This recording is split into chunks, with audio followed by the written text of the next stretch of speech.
Good afternoon, everybody. Good morning to those that might be still on the morning mode. My name is Frank Raimondi, and welcome to Frankly Speaking, our June edition. This is our sixth in the series, and again, very topical, I think, today. Today's topic is around how to sell cybersecurity in particular, but not by using FUD, how to get away from FUD. Again, this is going to be a discussion. We'd love your comments and questions along the way or after the session. You're welcome to leave questions and use the tool to provide any questions that you have. We are, if you are live, then that's the best way to do it. Otherwise, we'll give you some contacts and ways to reach us afterwards. Again, today's topic is focused on better selling techniques, mostly for MSPs, but this is really kind of applicable to any business, and we're going to kind of start that discussion. Some key takeaways: why FUD doesn't work and how to replace it with value-driven conversations. What sales tactics are better to help you close more cybersecurity deals. How to position your services as essential to business outcomes, and ways to differentiate and grow your cybersecurity revenue. Those are some of the very specific elements that we're going to reach out to today. I'd like to bring on my guests. We got two very distinguished guests today, Danny Suk from AppMeetup and Matthew Koenig from Nodeware, my partner in crime on the Nodeware side. Danny, you're executive coach, sales training services. You really help both all kinds of businesses, both vendors like us as well as MSPs, build their sales expertise, coaching with them. Maybe describe a little bit more. I probably butchered that badly, but go ahead and please give us a little bit of background on you and you and your brother's business. Thank you very much. Appreciate it, Frank and Matthew, for having me on today. And I will tell everybody I'm happy to be here because I used to be in your shoes. I'm a former MSP owner, sold my practice. Very happy with the fact that we were able to grow it to 3 different locations and then get a competitor who we went to battle with multiple times, decided to come to an agreement to sell to that competitor. And today, I am proud to say that over 6 years, we've trained almost 2,000 MSPs and MSSPs, and we've trained them for revenue optimization, and we've trained them to actually grow their business and scale it the right way. And this is why I'm here today, because I'm here to be able to tell people that what we do at AppMeetup is we train and help scale your business. And it takes one geek to know another geek. I'm really excited to be here in a room full of geeks to be able to have this conversation. Geek speak, yeah, absolutely. Well, great. Thanks for that intro. And Matthew is again our VP of Sales for Nodeware, and been around almost as long as me. You can't say forever, Matthew, because I'm older and been around the vendor world for a longer time. But a lot of people know you, and so maybe just give again a quick description of what you're doing and your interests and passions. Sure. My name's Matthew Koenig. I'm the VP of Channel Sales with Nodeware. I've been in the channel, like Frank said, I won't say forever, but I will say since Fire was made. And, I love dealing with MSPs. I love teaching them how to sell. I love teaching, vendors how to go to market properly. The channel's one of those weird things. If you do it right, it can be a beautiful thing. If you do it wrong, it can be really frustrating. Nice part is there are all kinds of people out there that are willing to help you grow properly, answer your questions, provide you process, provide you information. I always say it's a big industry, but a small community. So that's always one of the most fascinating things about working with partners in particular, even larger partners, they get a little bit more edgy and Danny said a little bit more competitive facing, but vendor to vendor. I mean, I work a lot with GTIA or the formerly CompTIA, and we get 10 vendors in a room together, and we're all working for the betterment of the partners and the world around us. So it really is an exciting place to be and very cooperative. It's a good word there. So before we get started, I did want to just give back to the title, Frankly Speaking. I'm going to put you guys on the spot. We've done this at each of the sessions. Who's a famous Frank besides me? You don't have to call me out, but besides me, who's your favorite Frank in history? Maybe a TV personality, Could be fictional or factual. So Danny, I'll give you first chance. Well, if you are into comic books like I was growing up, and you like heroes or people with a tragic story who turn around to actually do more good than harm, you would think of the Punisher, Frank Castle. So everyone's always thinking, hey, you know, I need a person who can go out there, kick butt, ask for forgiveness later, because they have their own agenda. So I think of the Punisher. I think that's a good Frank to know that's not real. And then I think from a music perspective, maybe Frank Ocean, depending if you think there are some good hits and some bad hits in between, blending of funk, pop, and rock together, a little bit of soul as well. I think it's a good way to get started. But of course, at the end of the day, no one beats you out, Frank. You know, author, amazing guy. So you know, that's the thought process I have when it comes to Frank. Okay. Thank you, Dan. I'll pay you later for that comment. All right, Matthew, yours? You know, I know this is going to seem corny and people are going to go, come on, but I love Frank Sinatra. And let me explain the reason why, though. It's not so much his music. It's okay.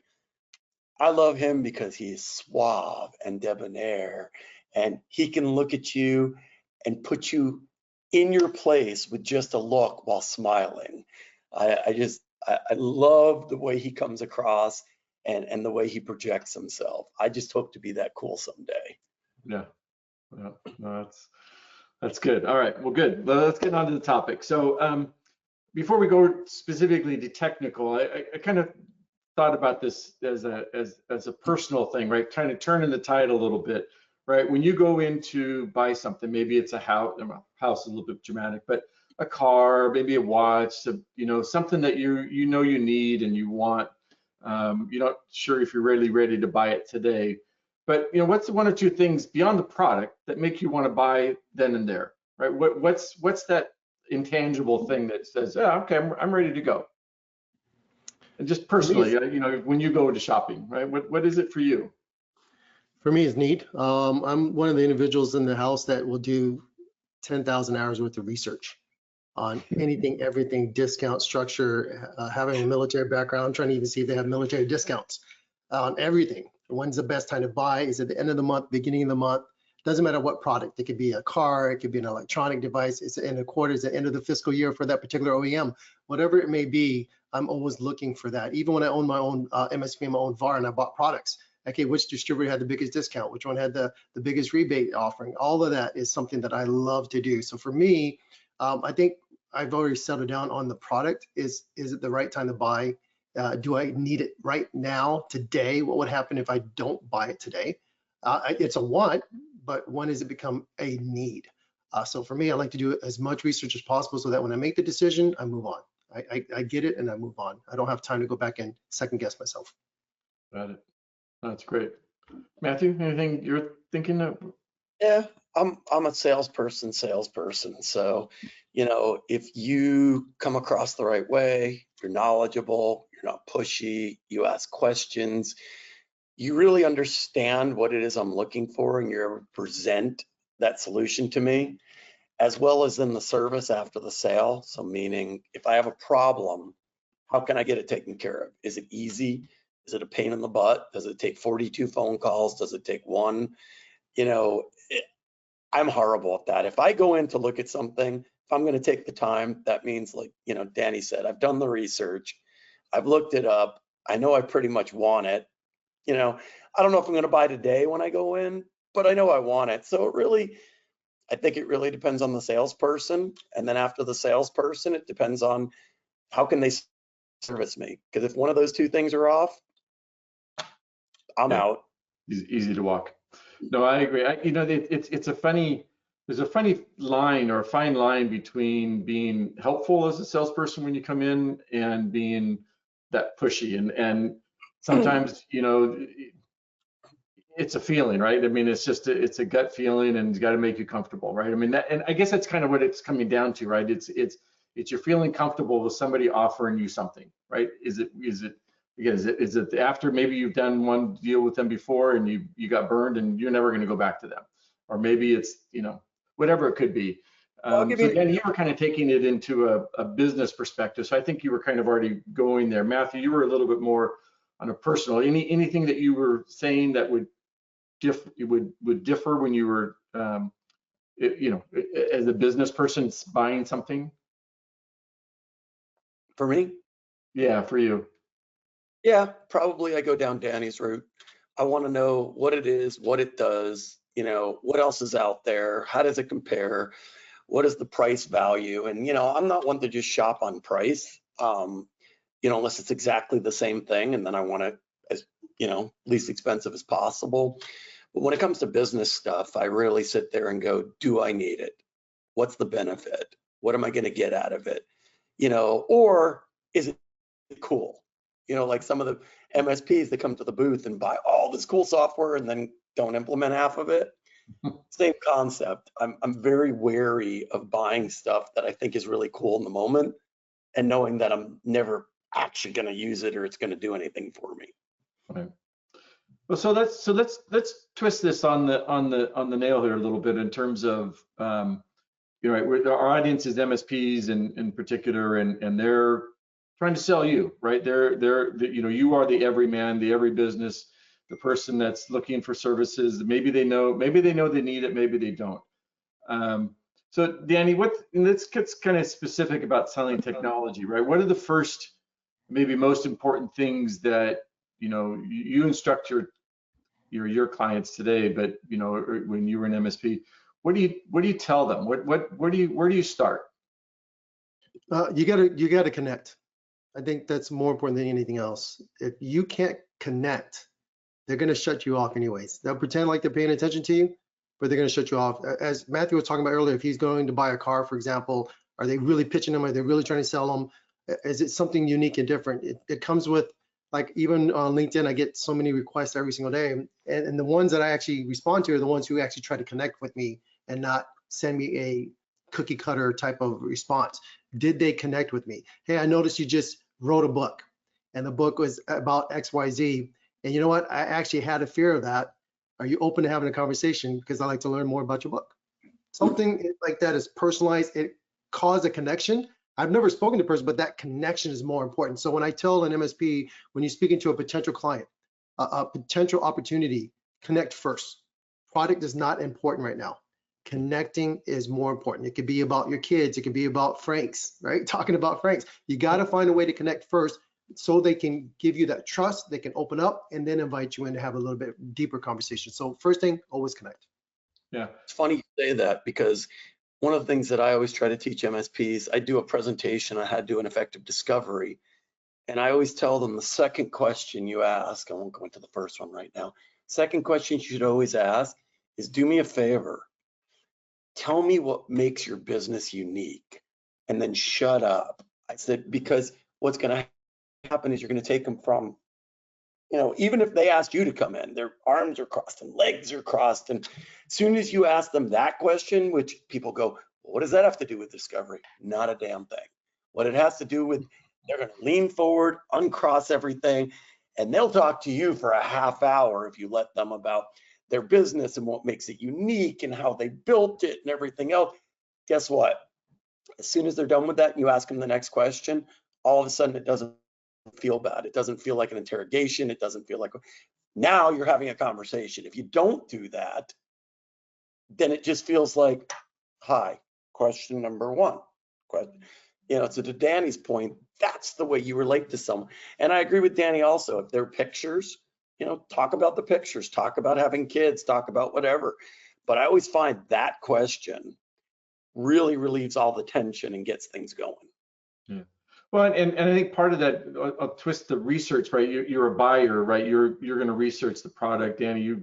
You're spending hours on understanding when the right time to buy, or what the right product is. So maybe talk a little bit about researching the customer, right? You're prospecting, or maybe you've got a basic sale and you want to up level them, right? What do you need to do to understand? You're still going to ask them and let them speak, Matthew, right? But you should know what they're going to say, right? So then you can respond to that. Frank, one of the things we do when we sit down with our partners that we coach, we try to understand their overall goals, number one. Number two, we help them build a plan to hit their goals.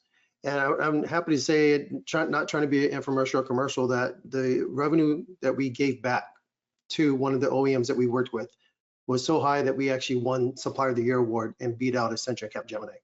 It is not because of the revenue total we give, it's the percentage back. And some partners double and triple their revenue. And the reason why they're able to do that is they went with simplicity and clarity. And with simplicity and clarity, it means that they're selling on value. It's about value. And if the client feels that you get them, it's like, do you get me? And we encourage everybody, verticalize, productize, specialize. You got to be in that vertical. If you're not speaking their lingo, they won't talk to you. If you're not speaking something that makes sense to them, they won't talk to you because they don't think you care. You have to show that you care. You understand the regulatory requirements that they're in. You understand the lingo there. You understand what's happened to their competitors, what happened in their industry. If you can't connect that way and you can't show that, you have not shown any value. You have not shown any connectivity. You have not shown that you care about them. And if you can't do that, it's not going to work. So when we get to that point, when we teach our partners the lingo, you got to go all in with the lingo. You got to show up where they show up. You have to be there when they're there. Then they start realizing when people say, hey, do you need an XYZ? Everyone's referring you. Everyone's talking about you, and it works every day. So a good classic example, I have to connect with my kids.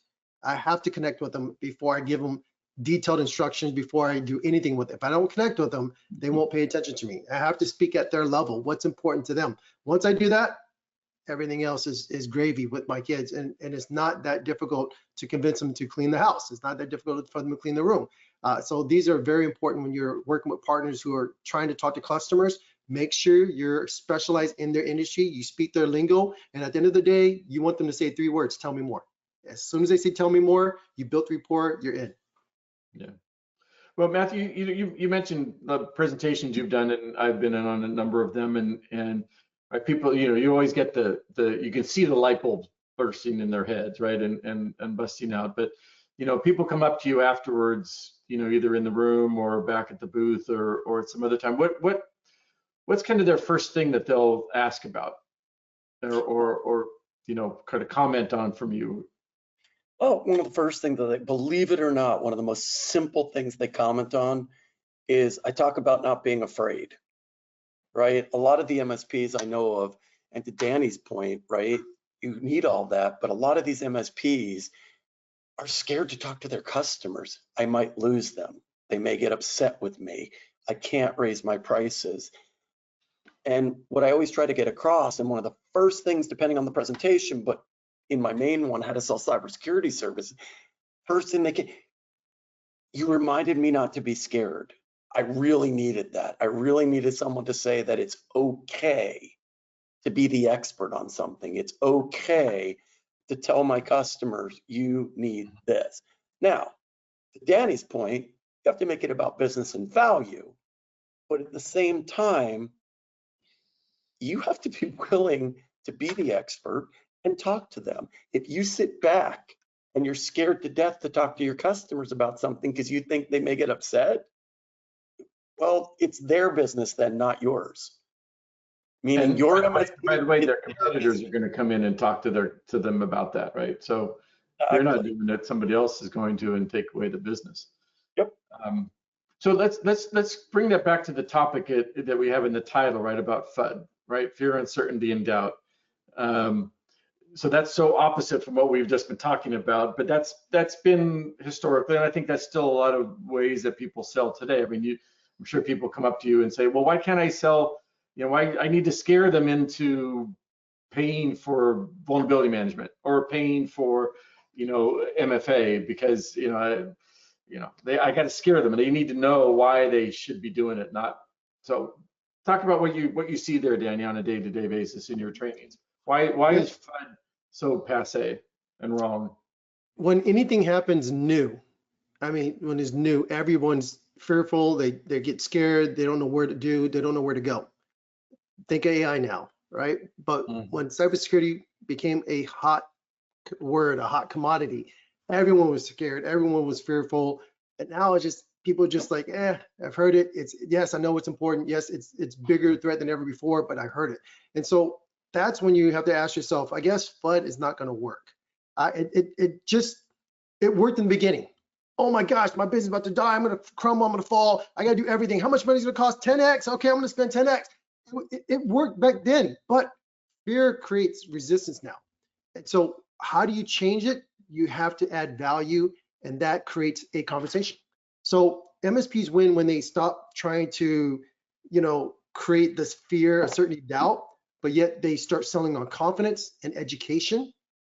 And when you start doing it that way, now value is going to create the conversation, and that's going to tell the client, that's going to make the client say these 3 words, right? Tell me more. So I encourage MSPs today to realize that back then it worked perfectly. You probably got a lot of clients at that time, but today with such a crowded market, it won't work. You have to sell on value. That's going to create the conversation. So that would be my biggest suggestion today in order to get a deeper conversation with clients.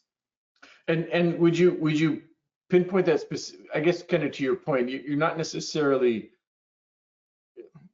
just focused on cybersecurity selling, right? You're selling the solution, your total value, they're, protecting their business, both from cyber and just bad business. Absolutely. MSPs today need to start thinking about becoming a value-added consultant. And you're here on behalf of the client. They need to look at you almost as if you're a fractional CIO for them. And it's so important because today I'm a fractional VP of sales for a lot of MSPs that I work with today. It's all about, do you see yourself as a member of my team? Do you get my team? Do you care about my growth? Does this even matter to you? So if you're doing that from that perspective, they're going to look to you for advice. They're going to look to you for guidance, and they're going to actually go forward with the recommendations you provide to them. So please don't go in there and try to pitch fear, uncertainty, doubt. Please go in there and pitch value and be a consultant for them. Go in as a fractional CIO on their behalf and say, look, I care about your growth. I care about what's going on in the industry today. And from the last X number of months, here's what you said you cared about. Here's what I see happening in your environment. I just want to help you understand that. And that's it. You're not trying to do the hard selling like Matthew said. As soon as he hears the hard sell, he's walking out the door. It's about adding value and being a true consultant. Yeah. So maybe just talk a little bit more about finding the value that you're adding. I mean, again, I think maybe part of the problem in selling the value is the MSPs knowing what their value is. And maybe that's a question to you. Do you see that they're not sure how to do that, or they're not sure what their value is, and maybe they need to change their mind to be the consultant as the value, and their MRR is really kind of, think of that as just a retainer, that they're a consultant retainer. They happens to bring along all these technologies that they're going to deliver, but how does that fit into the discussion and the learning for the MSPs? For me, when I say value, it's not necessarily your value, it's what do they value.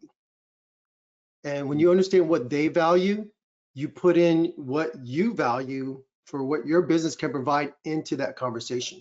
So one of the things I love doing, I love studying out annual reports. I love studying out what CEOs have to say about his or her business in the beginning of the year, what their growth goals are. I love reading and understanding what each business unit leader would like to understand. And I take all that and I leverage AI today. I'm not going to tell people not to use it. It's there. Use it to gain insights on what they truly value. What is important to them? What are the metrics and KPIs that's going to make them look good in their own organization? And once I understand all those things, I start asking the questions that's going to make them feel heard. That's going to make them feel that I value what they value. And that allows me to then come in and be suggestive. As a trusted consultant for you, here's what I see that's important to you. Here's going to be the outcomes. If you do these things, here will be the outcomes, and here's how you're going to hit your metrics and your goals. This is why I believe today, if you apply XYZ, it's going to help you get there faster. And your shareholders, your board, they're going to feel secure about it. And that actually allows you to feel like a member of the team. So for me, it's about what do they value, and then bring yourself along with the ride. It's interesting following that process, right? I mean, the specific technology that they're an expert in was fourth or fifth, maybe sixth down the line of things that you're approaching to the customer. So absolutely, that's the last thing you need to bring up, the specific technology, the specific vendor. They don't care about any of that. Even one of my clients, they were asking about training their community because they have a huge community. They said, hey, can AppMeetup scale? What do you mean by that? How many people can you train all at once from a workforce development for your help desk solution that you're going to be doing? How many can you train at once? as many as you need. No, I need to know how many can you handle 10? Can you handle 20? Can you handle 30 at a time? I need to know. It's just, they need to know. And once they feel secure that you can do it and you can do the job, you're going to be great. So for me, that's the most important thing.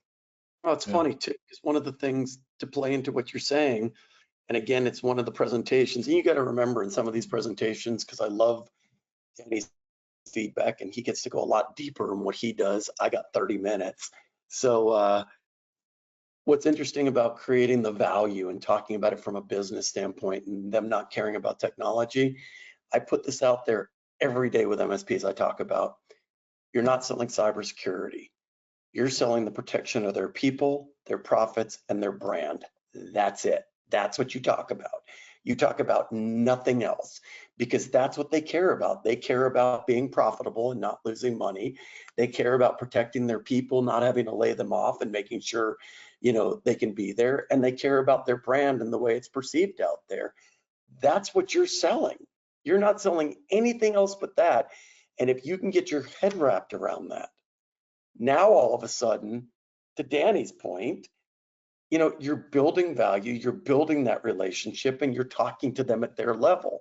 There's no CEO out there that wants to talk about vulnerability management.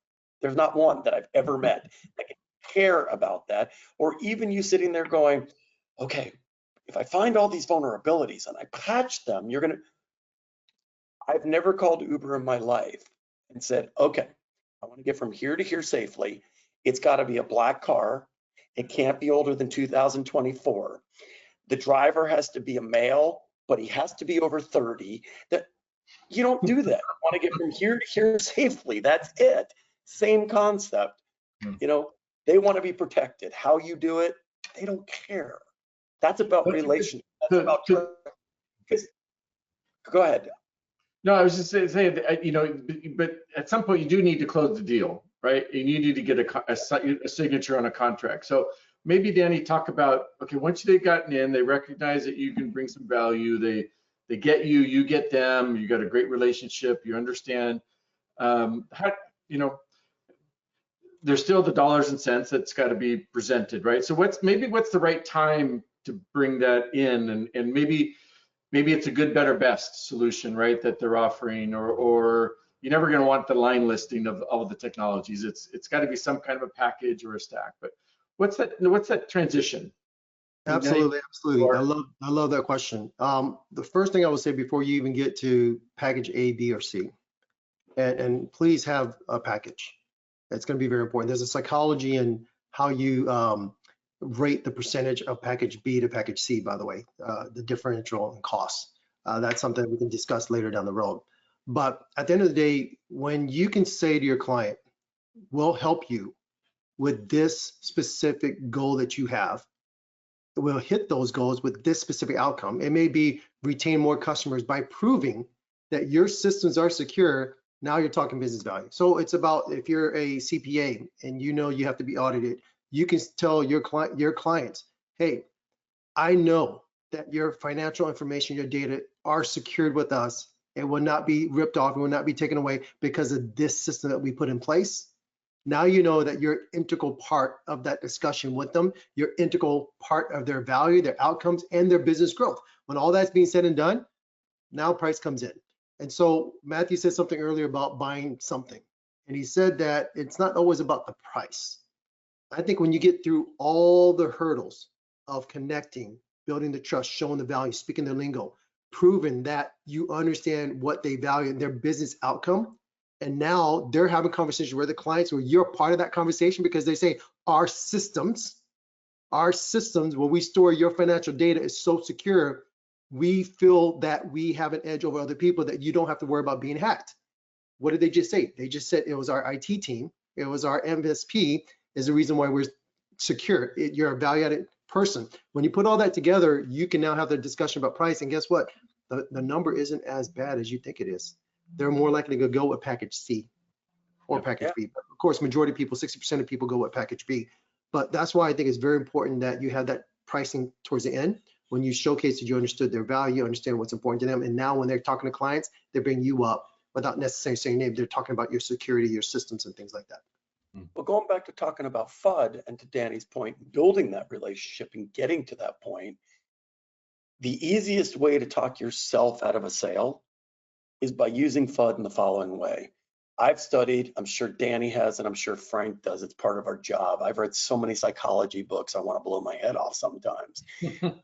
But from a human nature standpoint, here's what people need to understand, because we talk about don't use FUD, right?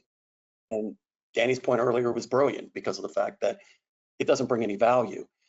Furthermore, from a psychological standpoint, there are two things that happen. One, you just piss me off. Because again, based on what we talked about earlier, I've heard it a million times. I've heard it over and over and over again. I don't need to hear this again. So you've just pissed me off. Done. Two, if you truly scare someone, really put their fight or flight mechanism in place, then you've scared them into doing nothing. Because now they don't want to make the wrong decision. And when they're ready to make a decision, they're going to do it with someone they trust. And guess what? That's not you. Yeah, that's awesome. Actually, you know, I was reading something yesterday. There was a contract. It was, I don't know if it was a LinkedIn or something, kind of about kind of back to the value, right? There was somebody was quoting building a deck in the backyard, right? And the contractor quoted say $1,500. And I get, you know, the customer says, oh, that's too much. I can do it myself for less. Okay, you know, I'll get you the supplies. You want the supplies? Okay, here it is. Okay, you're gonna get, you know, how are you gonna get that? Okay, do you want to, you know, do you know what you need to do? No, I'll learn that. Okay, well, do you have the tools? Well, I'll rent you the tools, right? You know, and all of a sudden it added up to the customer. It's like, okay, yeah, it's better that you do it. It's right. Because it ultimately does come back both to the trust and the value, but it's the expertise and the knowledge that they can do this. So they've got to, you know, get maybe examples of use cases, right, or other customers that they've supported and what they've provided. I mean, that's basic, but it's critical, right? If you're showing value, and you said, you know, if you know the accountant's business, right, maybe you then can focus on that, and they're going to refer you because they're all buddies. And, you know, I trusted Danny to do my system. Oh, okay. Oh, what's his number? Let me call him. Yeah. 100%. Sorry? 100% correct. Yeah. Let me just, there's some attendees on. If you do have any questions, just feel free to answer them. We did have a couple that were come in early, and I think we've kind of generally asked or answered most of them. And this one's, I guess, is a little bit more tactical. You know, what sales tactics help close more cybersecurity deals today? I mean, I think it's back to the value, it's back to the better solutions. But anything else there, kind of tactical, that we want to bring up? Yeah, I think the storytelling is so important and missing nowadays. If you are specialized in a specific vertical, your ideal client is in a specific industry, which means you understand their lingo, you speak their language, you understand them, you know their value. As you said, Frank, because you're so integral to their business success, they're actually going to refer you to other people because they all stick together.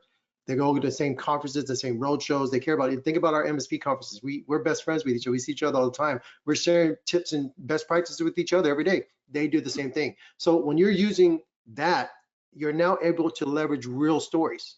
When I say real stories, stories of their people they know. Hey, do you remember XYZ up in you know, Rochester or whatever, Syracuse? And yeah, exactly. Well, they had a breach, they had an incident, but because they had our solution, here is what happened. They were able to save XYZ amount of revenue. They were able to save their 3,000 customers that they had over the years as a certified public accountant. Not only were they able to put all together, they were able to show back to the clients why they were secure and why they're able to protect their data. So one, using real stories, not made up stories, real stories where they could potentially know who you're talking about. Mm-hmm. They know the people. Oh my gosh, I'm glad I'm gone with you as well. I'm using your solution. Otherwise, this would happen to you. And you're using real ROI language they know, language they care about. Penalties will happen if they did get breached. You're using real stuff. And when you put all that together, and you're combining it with how it's more to be mature over 30, 60, 90, 180 days, they're going to see over time why it was a worthwhile investment with you. So for me, the best sales tactic, start with a real story, not a made up one. Hey, I have a friend that does X, Y. No, hey, this individual, this client, this industry, just like you might have heard of them, you know them, you compete with them for the same type of clients. Guess what happened to them? And you know what? They were saved. They used our solution. So I think that really helps more than anything else, and that leads into ROI. Yeah, and you know, the kind of one of the you know, the questions that was pre-submitted is, you know, it's kind of how can I as an MSP differentiate myself? Well, it's right there, right? I mean, you know, ultimately, if our words are received well and people are change their methods, then there's going to be a lot of value added consultants, value added MSPs out there. So then kind of back to, it's not going to be, you know, at that point, it's really not going to be a price distinction. It's going to be a value distinction and, you know, delivery and trust, right? Ultimately, it comes down to trust. If Joe's trusting you, Danny, then okay, I trust Joe, so if Joe trusts you, then it transfers over. You remember when we talked about speaking your client's lingo? If your potential client goes to your website, are you still speaking the lingo or are you speaking geek? So the first thing you do can differentiate yourself amongst a crowded room of MSPs is through education. It's the ability to showcase you understand their industry, that you get them. When we had our MSP, we focused on architectural and engineering firms only. Why? Because I'm an engineer. I began my career as a network engineer. I have an engineering degree. And we began in that career because they needed what? Virtual machines set up. They needed to have a little mini pop data center next to their location. Every single architect needed what? They needed the biggest pipe. So I was able to sell Cisco all day long. And I was making a lot of money. But it was because I spoke the lingo, I was in their industry, and I was a risk translator, not a tech pusher. The key is you are the expert. They know you're the expert. You don't have to prove to them how smart you are anymore. They already know it. That's why your name is in the title.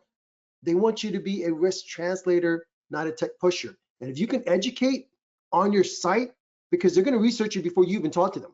They're going to do everything to get to know you. When you put all that together, guess what? You just built rapport without even saying hi yet. Wasn't it interesting also that you see a lot of people out there, you know, with a lot of MSPs going after just general business, right? I don't care who my customer is. I don't care whatever. And that's always interesting to me because of the fact that, look, I get it. If you're in a smaller place, right? Well, it is what it is. But that being said, why is it that most companies will listen to their legal team? They'll listen to their accounting team, right? Meaning assuming it's a medium-sized business and that's outsourced, or even if it's internal, but they have a problem listening to their tech people. Could that go back to relationship building, business impact, and all the stuff we're talking about? I think it does, because that's building that relationship, that's building that value, that's building that understanding. And guess what? At that point, if you say, hey, we need to do this, the answer is going to be, okay. Because if your lawyer called you tomorrow and said, hey, I need you to do this or X could happen, you're going to go, send it over. I'll sign it. If your accountant said, if you don't do this, you're going to lose half your income for the year. Guess what? You're going to do whatever they say. So you need to create the same kind of relationships. Because the thing that bothers me is hearing about MSPs that don't meet with the business owner once a quarter. How could you not be meeting with the business owner or the CEO or whoever that person in charge is at least once a quarter? Take them to lunch, take them to, I don't care. If they're important to you, you'll make the time, and so will they if you've established that relationship. If you can't call one of your customers decision maker, whoever that person is right now, and say, hey, I want to take you to lunch next week.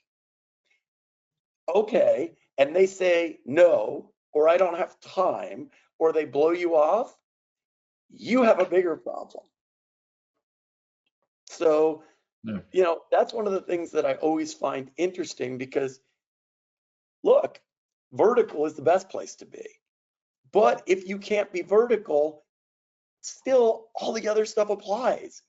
Build a relationship, show that you're the expert, not through technology and I know this and I knew, through understanding business and what's important to them and where they're trying to go.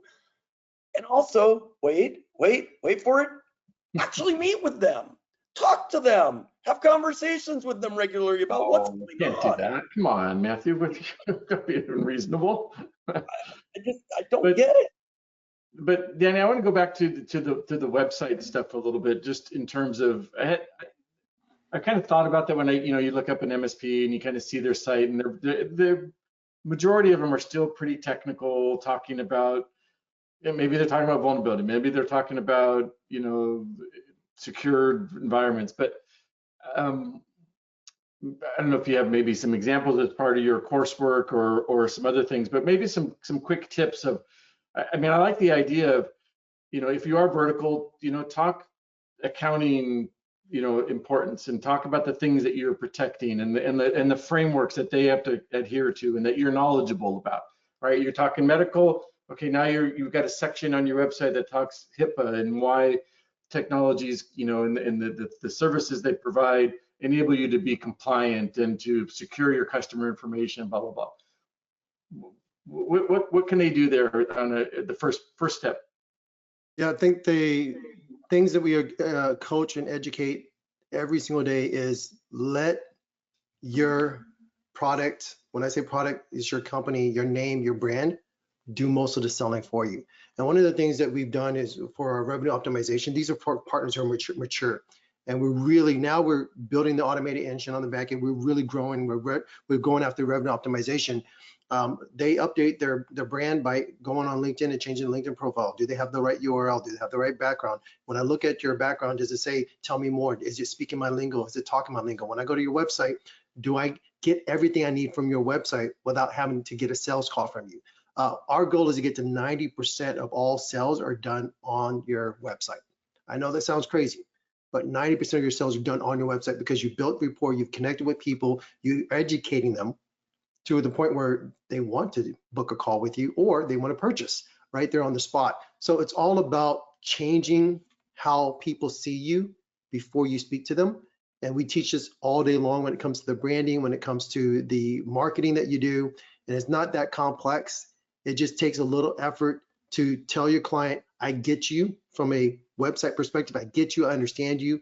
And here are real people, real testimonials, because they speak louder than you ever will.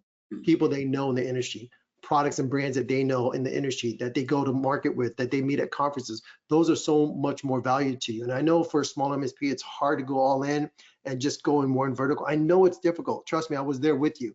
That first year, starting my business, I was like getting anything I can get. But when I went in and say, what is my strength? What do I care about? And just went all in, man, the next year, 7 figures. It was just one of the things that you just can't beat. So I'm going to encourage all the audience members today, without doing too much work on going after clients, ask yourself, how do clients find me? How do clients see me? And then let's that do all the talking for you. When you do that, your value is going to come through. They're going to more than likely want to say, tell me more. And that's all we care about. It goes back to, as you said before, right? Like you're buying a car, you're buying a refrigerator. You've already done 90% of the knowledge base and the knowledge learning about that thing, right? They're doing the same for your business. So, you got to present a good, solid, clean, value, show value right off the bat, right? First impression is huge. One of the most expensive things you can do is start your business with the wrong customers. And one of the most expensive things you can do if you're an MSP currently and you're growing is take on the wrong customers. And the reason why is, as you do that, I like to think of it as you're going down a road, okay? You're taking on everything you can. You're taking on different customers that may drive you crazy, maybe the wrong pricing model, whatever. Well, at the end of that road, you've now hit a brick wall. And nothing you're going to do, this is brick with rebar and concrete, you ain't breaking through that wall. So guess what you have to do? You have to make a U-turn and you have to go back, which means you have to start eliminating things, take a hit in revenue so you can redo, get the right kind of customers that will grow with you and that are buying at the right price level as to what they should be buying at, so you can grow your business. It is so much more painful and expensive to just grab everything or continue to grow like that versus taking 10 minutes and going, okay, what do I want?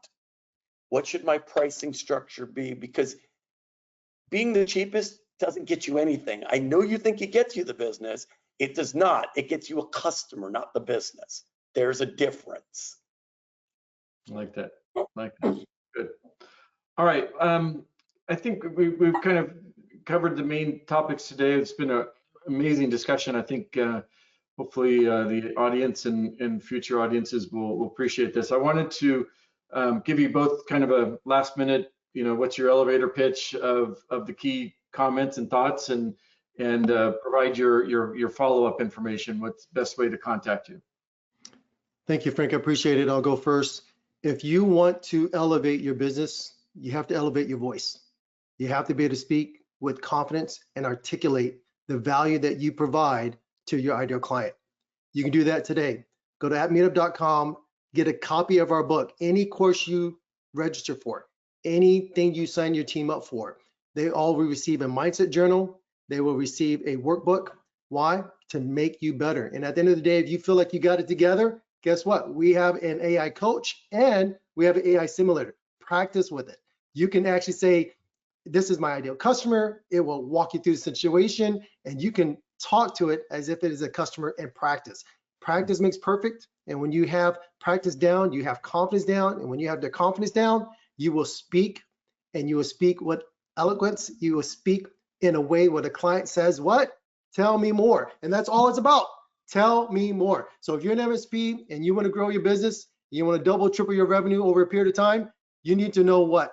Tell me more. So reach out to me on LinkedIn and reach out to me at AppMeetup, www.appmeetup.com. And at the end of the day, go to Amazon, find my books, find my journals, and you will see that if I'm not there in person at a conference that you're at, more likely my identical twin brother will be, because there's two of us who go out there and do the same thing.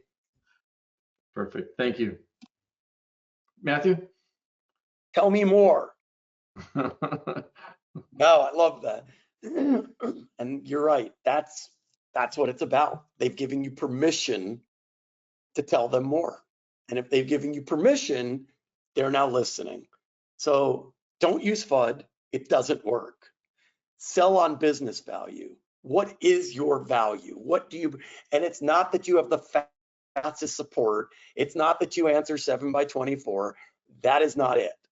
What value do you bring to that customer?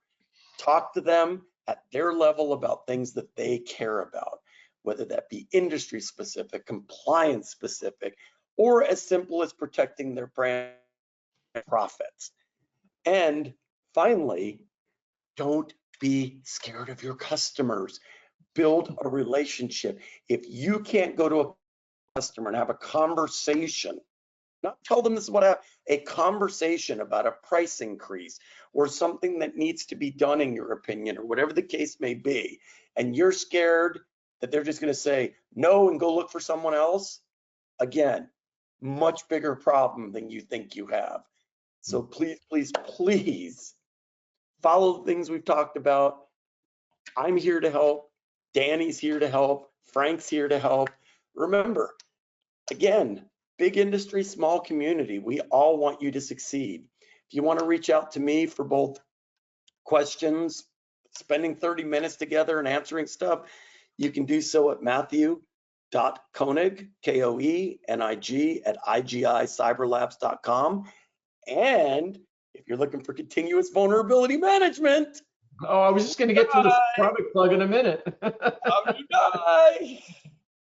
Yeah, well, when you need to add the vulnerability management into that solution stack that's going to produce better business outcomes for your customer, then talk to us, nodeware.com. And I'll do the other plug for our sister company, which is our services side. When you are needing a penetration test or some vCISO support, third-party risk management, compliance readiness, right? That's a big value add, business outcome protection and value there. We have some services around there. You can reach me at fraimondi@igius.com or nodeware.com, or igicybersecurity.com. So again, thank you, Danny and Matthew. It's been a great discussion. We look forward to hearing from our audience, and hopefully this has been of value to all of you today. Thanks again. Have a great day, and we'll see you next month, Frankly Speaking.